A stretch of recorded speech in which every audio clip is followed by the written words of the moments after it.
베드로전서 2장 9절에서 10절 말씀을 보겠습니다.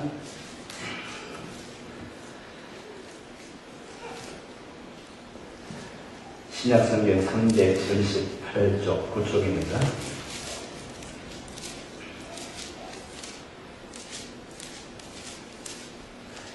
베드로전서 2장 9절, 10절 말씀, 2절 말씀인데요.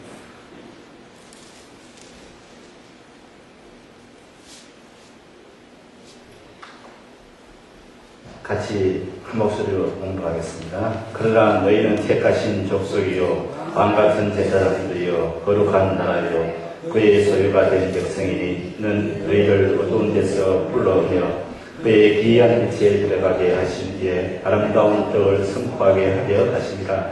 너희가 전에는 백성이 아니더니 이제는 하나님의 백성이요 전에는 긍휼을 얻지 못하였더니 이제는 긍휼을 얻은 자니라. 아멘. 1차 세계대전이 끝났을 때의 그 폭격과 충격으로 수많은 프랑스 군인들이 기억을 잃었다고 합니다.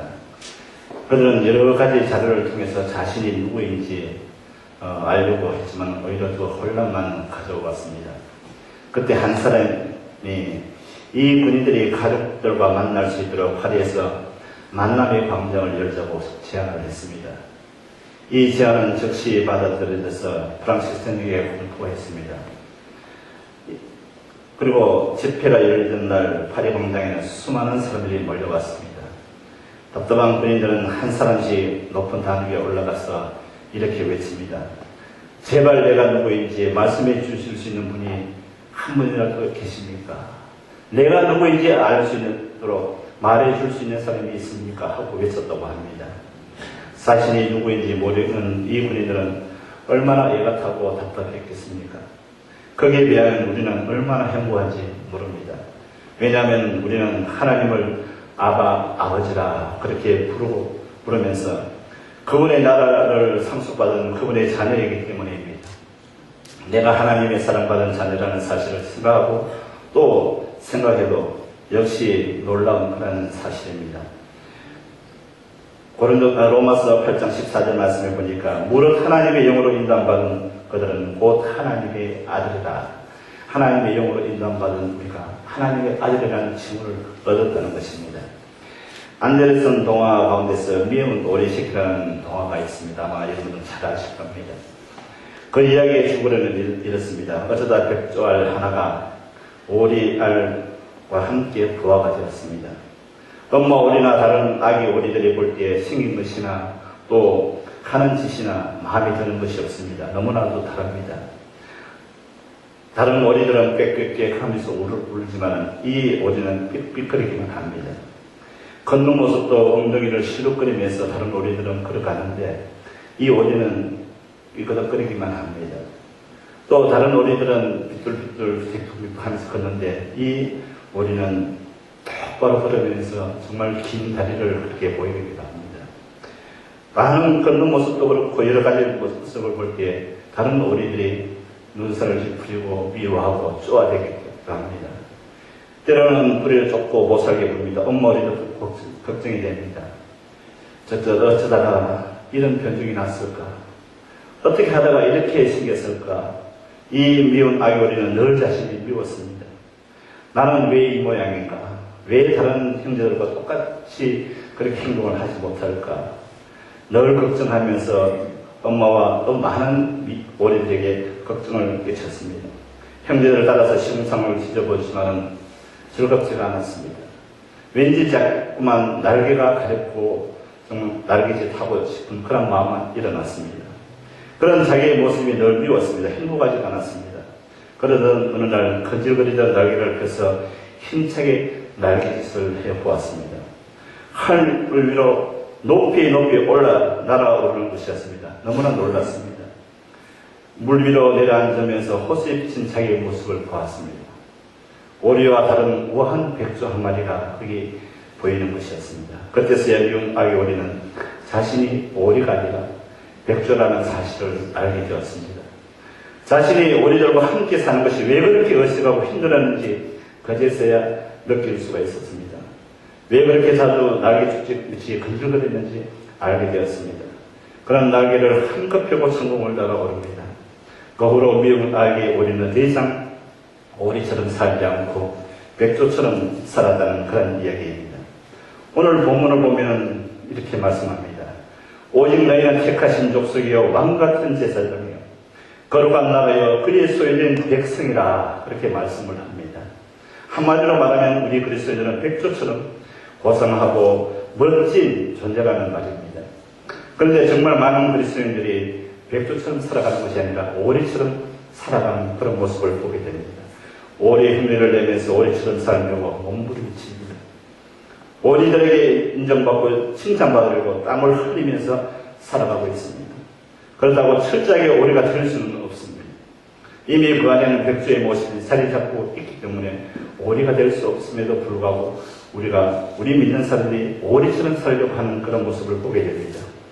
많이 받은 소중한 체험도 있습니다. 선한 양심도 자리 잡고 있습니다. 하나님을 두려워할 줄 아는 거룩한 성공도 우리 마음속에 자리 잡고 있습니다. 그래서 오리도 아니고 그렇다고 백조도 아닌 정말 이것도 저것도 아닌 모습으로 살아가는 그런 크리스찬들이 너무나 많은 것을 우리는 보게 됩니다. 그런데 너를 자신에 대해서 불만합니다. 신앙생활도 즐겁지가 않고 또 세상살이도 행복하지 않습니다. 사회심리학에서는 이런 현상을 정체성의 위기라 그렇게 부릅니다. 자기가 누구인지 잊어버린 채 자기도 아니고 남도 아닌 뒤죽박죽의 삶을 살면서 겪게 되는 위기, 그것이 바로 정체성의 위기입니다. 사전에 정체성이라는 말은 원래 의미가 이것입니다. 한 사람의 본 모습에 대한 자기 의식이요. 어떤 상황 속에서 변할 수 없는 자기 의식을 말하는 것이 바로 정체성입니다. 그래서 사전에서는 정체성을 사물의 자기 통일성, 가통성을 말합니다. 다양한 상황 속에서도 유지되는 자기 의식을 말한다고 그렇게 표현을 하고 있습니다. 우리는 그리스도인입니다. 하나님을 아는 그리스도인입니다. 이제 그리스도인이라는 것이 예수 믿고 변화된 우리의 본 모습이라는 것입니다. 그리고 이 모습은 어떤 상황 속에서도 변해서는 안 되는 아름다움의 본래의 모습이 되었습니다. 그러나 세상에 묻혀 사는 동안 이 본 모습을 잊어버릴 때가 너무나 많이 있다는 것입니다.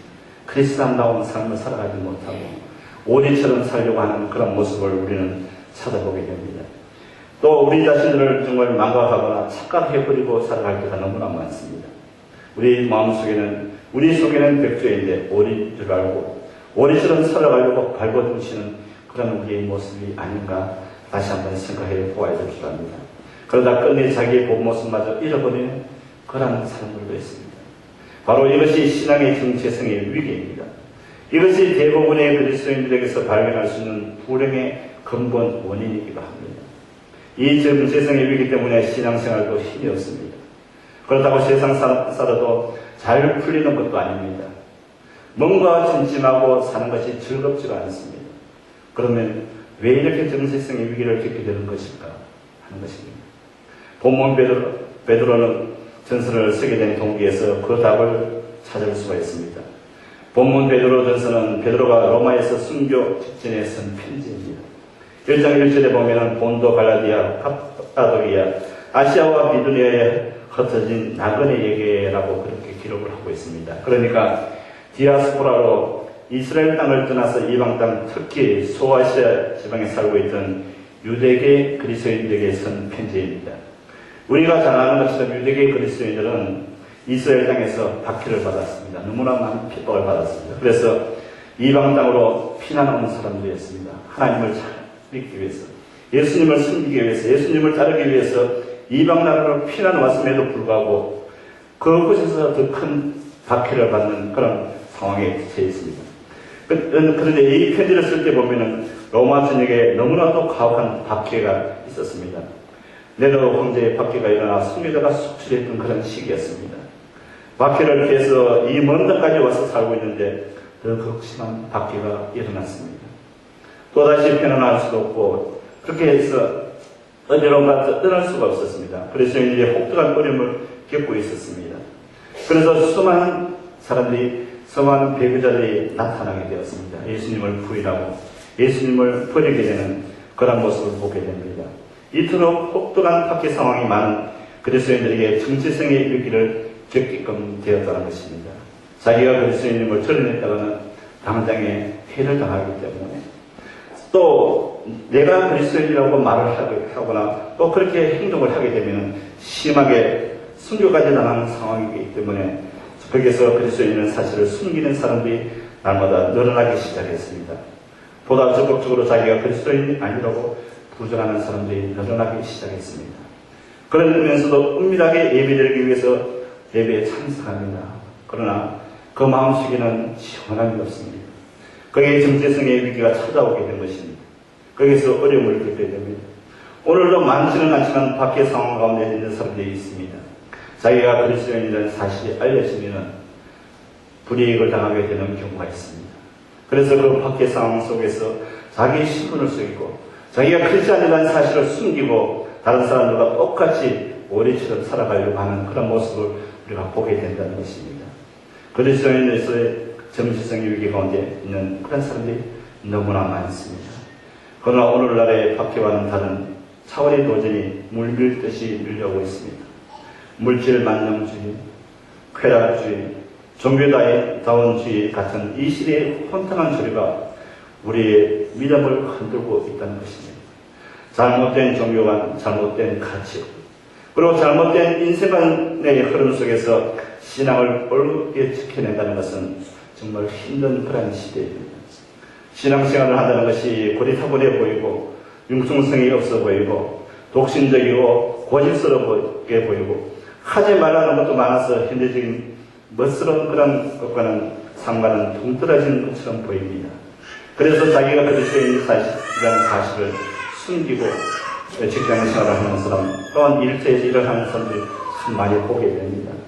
자기가 그리스도인을 숨기고 정말 때로는 부정까지 하는 그런 모습을 보게 된다는 것입니다. 그러다 보니까 하나님 앞에서 떳떳하지 못합니다.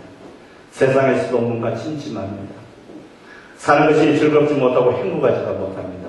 왜냐하면 오리처럼 살고 있기 때문에 바로 신앙의 정체성의 위기를 겪고 있다는 것입니다. 저도 일을 하는 가운데서 다른 사람들이 새로운 사람이 오면 제일 먼저 하는 인사가 나는 목사입니다. 그렇게 이야기해버리니까 때로는 화가 나고 정말 힘들 때 욕이 막 목구멍까지 나와도 욕을 못하겠고 화도 못 내겠고, 왜냐하면 그 사람이 목사라는 걸 알기 때문에 스피니시가 와도 내가 패스터야. 나는 교회 패스터인데 일을 한다고 그렇게 말을 해버립니다.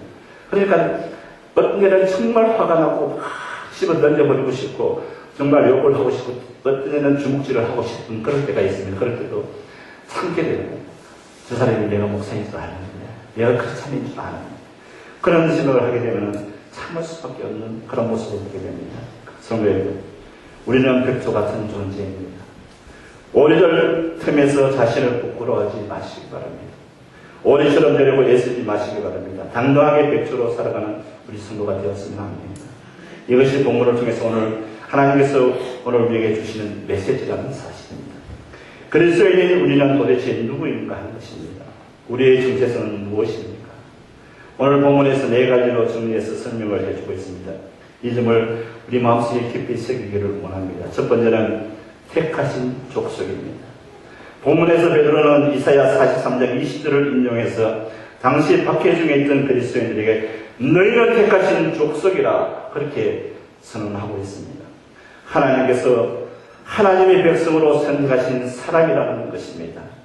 우리를 하나님께서 말씀합니다. 너희는 내가 택한 족속이다. 그렇게 말씀합니다. 요한복음 15장 16절을 보면은 너희가 나를 택한 것이 아니요 내가 너희를 택하여 세웠다 말씀합니다. 우리가 하나님을 택한 것이 아닙니다. 하나님이 우리를 택해 주셨다는 것입니다. 우리가 자격에 있어서가 아닙니다. 우리가 노력해서도 아닙니다. 부족하고 연약하고 흠이 많고 실수투성이라고 해도 하나님께서 그 모든 것을 아시지만 우리를 택해 주셨다는 사실입니다. 에베소서 1장 4절 말씀해 보니까 곧 창세전에 그리스도 안에서 우리를 택하사 우리로 사랑 안에서 그 앞에 거룩하고 흠이 없게 하시려고 우리를 택해 주셨다고 말씀합니다. 우리가 바로 은혜서가 될 일이 아닙니다. 하나님께서 이미 창세전부터 저와 여러분을 구별을 해서 택해 주셨다는 사실입니다. 축구팀들을 보면 국가대표 선수들은 대회 때마다 엔트리가 다르지만 대체로 한 23명 정도로 어떻게 구성이 됩니다. 여기에 뽑힌다는 것은 정말 보통 일이 아닙니다. 정말 웬만한 선수들은 저 사람이 이번에 국가대표가 나갈까 못 나갈까 많은 뉴스거리가 되기도 하고 화제거리가 되기도 합니다. 국가대표로 뽑혀서 이제 그 나라의 마크를 달기만 하면 정말 대단한 그런 선수로 그렇게 불리게 됩니다. 국가대표에 뽑히고 그것도 주전 선수로 뛴다는 것은 정말 영광스러운 일입니다. 저들의 자부심 또한 너무나 대단한 것을 보게 됩니다. 그러나 성도 여러분, 우리에게 이런 이 국가대표보다 더한 자부심이 있어야 된다는 겁니다. 나는 하나님께서 택해 주신 하나님의 백성이라는 사실. 이런 자부심은 인류 제약을 나온 것보다도 좋은 가문 출신이라는 것보다도 이 땅에서 큰 공을 세운 것보다도 또 차원 높은 지위를 가진 것보다도 영원히 우리가 누리게 될 자랑스러움이라는 사실을 우리는 기억해야 될 줄 압니다. 그 어떤 것보다도 바꿀 수 없는 것입니다. 베드로후서 2장 10절 말씀해 보니까 그러므로 형제들아 더욱 힘써 너희 부르심과 택하심을 굳게 하라. 너희가 이것을 행한 적 언제든지 실족치 아니하리라 말씀합니다. 택함을 받았다는 자부심이 어떤 유혹도 어떤 박해도 이겨내게 해준다는 그런 말씀입니다. 내가 하나님의 백성인데 내가 하나님께서 주신 직분 그 직분을 우리가 생각하면서 내가 집사인데 내가 권사인데 내가 목사인데 내가 하나님의 일꾼인데 어떻게 흔들릴 수 있느냐 하는 그런 자부심이 있어야 됩니다. 일시적인 쾌락에 흔들릴 수 있습니다. 부질없는 명예와 권세에 흔들릴 수도 있습니다. 그러나 그것에 흔들리는 정말 좌우되는 그런 모습이 아니라 항상 자부심이 있고 우리의 됨을 지킬 수 있는 그런 모습을 가지고 살아가야 될 줄 압니다. 우리가 하나님 앞에서 신앙 안에서 내가 누구인지를 바르게 아는 것은 우리로 하여금 한 신앙인으로서 복된 삶을 살아갈 수 있는 길이 된다는 것을 우리는 기억해야 될 줄 압니다. 이사야 43장 1절 말씀해 보니까 내가 너를 지명하여 부르나니 너는 내 것이다 말씀합니다. 하나님께서 우리를 지명해서 불러주셨습니다. 아무개나 내가 너를 불렀다 그렇게 말씀합니다. 마치 옛날 아브라함을 택하시고 그의 후손으로 하나님의 선민 이스라엘을 삼으셨던 것처럼 신약시대에 와서 우리들을 특별히 택하시고 하나님의 자녀로 삼아 주셨다는 사실입니다. 그러므로 성도는 나는 택함받은 하나님의 자녀이다. 이러한 신앙, 자아의식을 분명히 가지고 신앙생활을 하는 그런 모습이 되어야 될 줄 압니다. 택함을 받은 하나님의 자녀는 우리는 하나님의 은혜를 받은 사람입니다. 왜냐하면 하나님의 택하심은 하나님의 은혜로 된 것이기 때문에 하나님의 은혜를 받은 사람입니다. 나는 하나님의 은혜를 받은 사람입니다. 구약시대 때는 하나님이 이스라엘을 하나님의 백성으로 택하신 것은 그들이 큰 나라이기 때문도 아니고 특별히 잘난 사람들이기 때문도 아니었습니다. 오직 그들을 사랑하시는 하나님의 은혜로 하나님의 백성이 되었습니다. 신약시대에 와서는 하나님이 우리를 택하신 것도 역시 부족하게 그지없는 우리들이지만 하나님의 은혜로 택했다고 은혜로 구원받았다고 말씀하고 있습니다. 그러므로 하나님의 자녀들은 하나님께 특별한 은혜를 받은 사람들이고 이 은혜는 성도들에게 계속적으로 주어진다는 것을 우리는 기억해야 될 줄 압니다. 또한 택함받은 하나님의 자녀는 택함받은 그리스도인은 사랑받는 사람들입니다. 자녀는 아버지의 사랑을 받습니다. 자녀는 무한한 사랑의 대상입니다. 택함받은 하나님의 자녀는 하나님의 사랑을 받은 사람들입니다. 얼마나 큰 사랑을 받았습니까? 하나님이 세상을 지은 사랑하사 독생자를 주시기까지 우리는 그 사랑을 받았다는 것입니다. 하나님은 그 큰 사랑으로 우리를 구원해 주셨습니다. 독생자를 아낌없이 주시기까지 사랑해 주셨다는 사실입니다. 택함받은 나는 하나님께 택함받은 나는 은혜 받은 사람이요 하나님의 사랑을 받은 사람이요 또 택함받은 사람은 하나님의 자녀의 천국 시민이라는 사실입니다. 천국 시민 불러주셨습니다. 천국은 하나님의 왕국입니다. 하나님의 나라입니다. 그러므로 택함받아서 하나님의 자녀가 된 성도에게 천국은 아버지의 왕국이요 아버지의 나라라는 사실입니다. 그러므로 구원받은 성도들이 죽어서 끝나는 것이 아니라 천국에 가는 것은 지극히 당연한 일이요. 또 이 땅에 사는 동안에도 천국 시민으로 살아가야 될 것이 분명한 그런 모습이라는 사실입니다. 그리고 택함받은 사람은 하나님의 자녀는 축복받는 사람이라는 사실입니다. 우주 만물의 창조자이시요 또 주인이신 하나님의 자녀가 되었으니 얼마나 큰 축복입니까? 하나님은 이 땅에 생명과 풍성한 복을 주시려고 오셨습니다.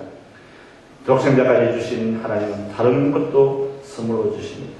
하나님은 우리를 먹이시고 입히시며 돌보십니다. 하나님은 자녀들의 간구에 좋은 것으로 응답해 주십니다. 우리가 상상했던 것보다, 우리가 생각했던 것보다, 우리가 기도했던 것보다 더 완벽한 것을 주시기 위해서 준비하시는 하나님이시라는 사실을 우리는 기억해야 될 줄로 믿습니다.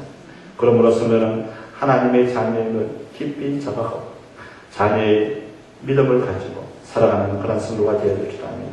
자녀의 축복을 누리며 살아가야 될 줄 압니다. 마음, 생각, 은행, 습관, 하나님의 자녀다운 그런 모습으로 쓰게 될 때에 저 사람은 하나님을 믿는 사람이구나. 하나님의 백성이구나. 그런 소리가 들릴 줄 압니다. 많은 사람들이 제가 일을 하는 가운데서 어떤 사람이 지난번에 한번 얘기했는지 모르겠습니다만 참 볼 때마다 요즘 볼 때마다 가끔가다 제가 지금 요즘은 계속 브루클린에서 일을 하면서 뉴저지를 잘 안 넘어가는데 갈 때마다 어떤 한 사람이 제게 말을 합니다. 목사님 죄송해요. 만날 때마다 그렇게 얘기를 합니다. 왜 그러냐고. 처음에 오해했습니다. 처음에 모르고 목사님께 오해를 했습니다. 안 좋은 마음을 가졌었습니다. 그렇게 얘기를 합니다. 그러다 다 잊어버려요. 나는 처음이나 지금이나 똑같으니까 그런 말을 하지 말아요. 그런 얘기를 합니다. 정말 제가 볼 때는 그렇게 크게 저한테 하는 것도 아닌데 볼 때마다 그런 말을 하는 거예요. 그래서 내가 목사라고 밝히기를 참 잘했구나. 내가 똑같이 저 사람이 내게 잘못해도 내가 똑같이 행동한 게 참 잘했구나 하는 그런 마음을 갖게 됩니다. 우리가 마음, 생각, 습관, 모든 하는 행동이 하나님의 자녀다운 그런 삶을 살아간다면 우리를 보면서 저 사람은 하나님을 믿는 사람이구나. 하나님의 백성이구나. 하나님의 자녀, 하나님 앞에 택함받은 사람이구나 하는 것을 느낄 수가 있다는 겁니다. 그리고 큰 두 번째는 왕같은 제사장입니다. 우리는 노벨 문화상을 받았던 해밍웨이를 잘 알고 있습니다. 그것은 작품 중에서 누구를 위하여 종을 울리냐는 불의 명작, 우리는 아마 한 번쯤은 다 읽어보았을 겁니다. 그런 경건한 기독교 가정에서 태어났습니다. 그의 아버지는 의사로서 평생 동안 선교의 꿈을 부리지 않고 살았던 신실한 그리스도인이었습니다. 그리고 어머니는 자식들을 신앙으로 키우려고 애썼습니다. 그래서 해밍웨이는 어린 시절에 주일학교에서 성가대에서 찬양도 하고 충실하게 신앙생활을 했습니다. 그러나 그는 자라면서 어린이 되면서 신앙에서 이탈을 해버렸습니다. 걷기하는 하나님 없이 제멋대로 사는 사람이 되고 말았습니다. 결국 그는 위대한 소설가로서는 세상에 이름을 남겼을지는 몰라도 하늘나라의 역사에는 아무것도 남길 수 없는 타락한 생활을 하게끔 되었습니다. 그는 생의 마지막 즈음에 이런 글을 남겼습니다. 나는 전지향이 없이 다 떨어지고 코를 꽂으려도 꽂을 저놈이 없어서 불이 들어오지 않는 라디오의 진공관처럼 외로움과 공황 속에 살고 있습니다. 배터리가 없어서 라디오도 켤 수 없고 전기를 꽂아서 라디오를 진공관처럼 정말 불이 들어오지 않는 진공관처럼 외롭고 공황 속에 살고 있는 자신이라고 그렇게 고백하는 모습을 봅니다. 결국 그는 자신의 목숨을 자기 손으로 끊어야 하는 무의미한 그런 삶을 살았던 것을 보게 됩니다. 우리는 하나님의 자녀입니다. 영원한 나라의 백성이요 망같은 제사장입니다. 이 고귀한 유혹을 내려냈던 에서와 같은 겸손한 자리에 들어가지 마시길 바랍니다. 여러분의 신앙이 어느 상태에 있는지 스스로 점검해 보아야 될 줄 압니다. 신앙에는 회색지대가 없습니다. 확실한 신앙을 가지고 살아야 한다는 것입니다. 어정쩡하게 정말 처신하다 보면 마귀의 유혹에 빠져버릴 수밖에 없습니다. 분명한 신앙으로 생각하고 결정하면서 행동해야 합니다. 정말 신앙적으로 봤을 때 이것은 하나님이 기뻐하시지 않는 일이구나 할 때는 가감없이 우리는 결정할 수 있어야 될 줄 압니다. 아무리 손해보고 아무리 억울한 일을 당한다 할지라도 정말 그 일을 통해서 하나님의 영광을 가리지 않는 일이라면 우리는 과감하게 결단할 수 있는 모습이 되어야 될 줄 압니다. 본문에서 베드로는 출애굽기 19장 6절을 인용하면서 당시 박해중에 있던 그리스도인들에게 너희는 마음같은 제사장이야. 너희는 마음같은 제사장이야. 그렇게 말씀합니다. 우선 제사장은 어떤 사람들입니까? 여러 가지 특권이 있지만은 그중 가장 큰 특권은 하나님 앞에 담대하게 나아갈 수 있다는 것입니다. 그 당시에는 하나님 앞에 나아갈 수 있는 사람들은 제사장들밖에 없었습니다. 히브리서 10장 19절의 말씀을 보니까 그러므로 형제들아 우리가 예수의 피를 힘입어 성소에 들어갈 담력을 얻었다니 말씀합니다. 우리가 정말 예수의 피를 힘입어서 성소에 들어갈 힘을 입었습니다. 담력을 얻었습니다. 그러니까 우리는 하나님께 나아가 기도할 수 있고 또 예배할 수 있는 특권을 가진 사람들이라는 말입니다. 성도 여러분, 우리가 지금 이 자리에 참석해서 하나님께 예배할 수 있다는 것이 얼마나 큰 축복이요 큰 특권인지 모릅니다. 정말 충사도 흥부할 너무나도 귀한 은혜임을 우리는 깨달아야 될 줄 압니다. 그런데 보통 제사장이 아니라 왕같은 제사장, 왕같은 제사장이라고 그렇게 말씀합니다. 요한계시록 5장 10절 말씀 보니까 저희도 우리 하나님 앞에서 나라와 제사장을 삼으셨으니 저희가 땅에서 왕노릇하리로다 말씀합니다. 이것은 영적으로 왕같은 특권을 행사할 수 있는 특권을 가지고 있음을 말씀하고 있습니다. 그러니까 하나님 앞에서 매일같이 주시옵소서 이렇게 부르짖는 것이 아니라 이 세상의 죄와 음란과 거짓과 온갖 악을 향해서 물러가면서 통치권을 행사하는 그런 왕같은 기도를 해야 한다는 것입니다. 우리가 기도할 때마다 하나님 이거 주세요 저거 주세요만 하는 것이 아니라 선포할 수 있는 통치권을 가지고 행사하는 것처럼 왕같이 정말 기도하는 그런 모습이 되어야 될 줄 압니다. 가난과 질병과 온갖 저주를 향해서 물러가면서 통치권을 행사하는 왕같은 그런 기도를 해야 될 줄 압니다. 그뿐 아니라 민수기 6장 27절 말씀에도 보니까 그들은 이같이 내 이름으로 이스라엘 자손에게 축복하시니 내가 그들에게 복을 주리라 그렇게 말씀합니다. 내 이름으로 이스라엘 자손에게 축복하라. 하나님을 믿는 사람들에게 또 세상을 향해서 축복할 수 있는 그런 성도가 되어 주랍니다. 왕같은 제사장의 우리가 이 땅의 백성들을 축복하는 기도를 드려야 한다는 말씀입니다. 성도 여러분, 우리는 왕같은 제사장입니다. 이 땅을 위해 기도해야 하고 이 땅 백성들을 축복하면서 하나님께서 그 기도를 들으시고 저들을 축복해 주시겠다고 약속해 주셨습니다. 이 얼마나 큰 축복이요 큰 특권입니까? 이 특권을 꼭 누리는 그런 성도가 되시기를 바랍니다. 세 번째는 거룩한 나라입니다. 본문에서 베드로는 출애굽기 19장 26절을 인용하면서 당시 박해주에 있던 그리스도인에게 너희는 거룩한 나라라고 선언합니다. 마태복음 12장 28절에 보면 내가 하나님의 성령을 힘입어 귀신을 쫓아내는 것이면 하나님의 나라가 이미 너희에게 임하였느니라 말씀합니다. 주님께서 우리 그리스도인들의 심령 속에 이미 하나님의 나라가 임했다고 선언하고 있다는 사실입니다. 그러니까 우리는 하나님께서 통치하시는 하나님의 나라의 영토가 되었다는 사실입니다. 하나님의 나라라는 것입니다. 각국 대사관을 보면은 그 나라에 미국에도 우리 한국 대사관도 있고 많은 수많은 대사관들이 있습니다. 거기에 보면 그 나라의 국기가 흔들리고 있습니다. 그 대사관 속에서는 아무리 미국에 있지만은 미국 사람이 어떻게 할 수가 없습니다. 그 대사관 가면 한국 대사관이면 한국의 통치권이 있고 또 다른 나라면 일본이면 일본, 중국이면 중국 그 나라가 그 대사관 안을 관리하고 통치하게 됩니다. 우리가 이 세상에 있지만 우리는 하나님의 나라라고 했습니다. 우리의 통치권은 바로 하나님이 갖고 있다는 사실 그것을 기억해야 될 줄 압니다. 우리가 비록 이 땅에 살지만 우리는 하나님의 통치를 받는 사람들이라는 사실입니다. 하나님께서 우리를 통해서 이 땅에서 하나님의 통치를 이루고자 하십니다. 우리는 이 땅에 파송된 하나님의 나라의 대사들이라는 사실을 기억하는 그런 성도가 되어야 될 줄 압니다. 성도 여러분, 하나님께서는 우리를 통해서 이 땅에 하나님의 영광을 드러내시고자 원하시고 계십니다. 하나님께서는 우리를 통해서 하나님의 뜻을 전하시고자 원하십니다. 하나님께서는 우리를 통해서 하나님의 나라를 넓혀 가시고자 원하십니다. 감히 우리를 통해서 이 얼마나 놀랍고 큰 특권인지 모르겠습니다. 네 번째는 하나님의 소유된 백성이라 했습니다. 본문에서 베드로는 또 이렇게 인용을 합니다. 너희는 하나님의 소유된 백성이다. 그렇게 말씀합니다.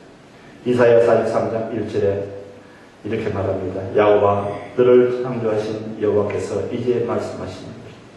이스라엘아 너를 조성하신 자가 이제 말씀하시느니라. 너는 두려워 말라. 내가 너를 구속하였고 내가 너를 지명하여 불러나니 너는 내 것이라 말씀합니다. 하나님께서 우리의 소유권을 주장하시는 말씀입니다. 우리가 하나님의 소유된 이유는 하나님께서 우리를 창조하셨기 때문에 하나님의 소유라는 것입니다. 하나님께서 우리를 구속하셨기 때문에 우리는 하나님의 소유라는 것입니다. 그리고 하나님께서 우리를 지명하여 불렀기 때문에 하나님의 소유된 백성입니다. 하나님께서는 우리를 직접 창조하셨다고 선언했습니다. 하나님께서는 죄 가운데서 우리를 불러내셨다고 말씀합니다. 하나님께서는 지명하여 불러내셨다고 말씀하고 있습니다. 그래서 우리가 하나님의 소유라는 것입니다. 그 누구도 손대지 말라고 선언하고 있습니다. 말라기 3장 17절 말씀을 보니까 만군의 여호와가 이르노라 내가 나의 정한 날에 그들로 나의 특별한 소유를 삼을 것이요 또 사람의 자기를 섬기는 아들을 아낌같이 내가 그들을 아끼리니 말씀합니다. 하나님께서 우리를 특별한 소유로 삼으셔서 특별히 아끼고 돌보시겠다는 그런 말씀입니다. 정말 귀한 보석을 특별히 아끼고 돌보고 보관하듯이 하나님께서 우리를 그렇게 지키고 돌보시겠다는 약속입니다. 이 얼마나 감격스러운 그런 말씀입니까? 본문에서는 베드로는 우리가 어떤 사람인가를 네 가지로 정리해서 말씀해 주었습니다. 우리는 택하신 족속이요 왕같은 제사장이요 거룩한 나라요 하나님의 소유된 백성이라 우리에게 말씀합니다. 본문을 보면 하나님께서 이렇게 특별한 존재로 우리를 세우신 이유가 설명되어 있습니다. 한마디로 말하면 선전하게 세상 사람들에게 우리를 선전하게 하려고 세우셨습니다. 우리가 분명히 확고한 그러한 그리스도인으로서 정체성을 바로 세운다면 우리가 누구인지 바르게 깨닫게 된다면 이제 예수를 자랑하고 하나님의 역사를 널리 알리는 삶을 살아야 된다는 것을 말씀해 주고 있습니다. 내가 누구라는 사실을 우리가 안다면 내 행동 하나하나 내 삶 속에서 그리스도의 사랑을 보여주시고 하나님의 나라를 보여주시는 그러한 삶이 되어야 될 줄 압니다. 우리가 예수를 자랑하게 되면 정체성이 더욱 굳건해지게 됩니다. 정체성이 굳어지면 더욱 예수를 자랑하게 됩니다. 성도 여러분, 우리가 누구인지 바로 깨닫고 살아가는 그런 성도가 되시기를 바랍니다. 우리는 택하신 족속이요 왕같은 제사장이요 거룩한 나라요 하나님의 소유된 백성이라는 사실을 꼭 기억하면서 이렇게 사는 그런 성도가 되었습니다. 하나님을 더욱더 기쁘시게 할 뿐만 아니라 많은 사람들에게 하나님의 백성이구나, 하나님의 자녀이구나, 저 사람은 아무리 우리가 타협을 해도 정말 신앙을 저버리지 않는 그런 사람이구나 인정할 수 있는, 인정받을 수 있는 그런 성도가 되어서 하나님을 더욱더 기쁘시게 할 뿐만 아니라 하나님의 놀라운 축복을 많은 성도에게 증거하고 또 나타내는 그런 삶을 살아가는 귀한 성도가 되시기를 바랍니다. 기도하겠습니다.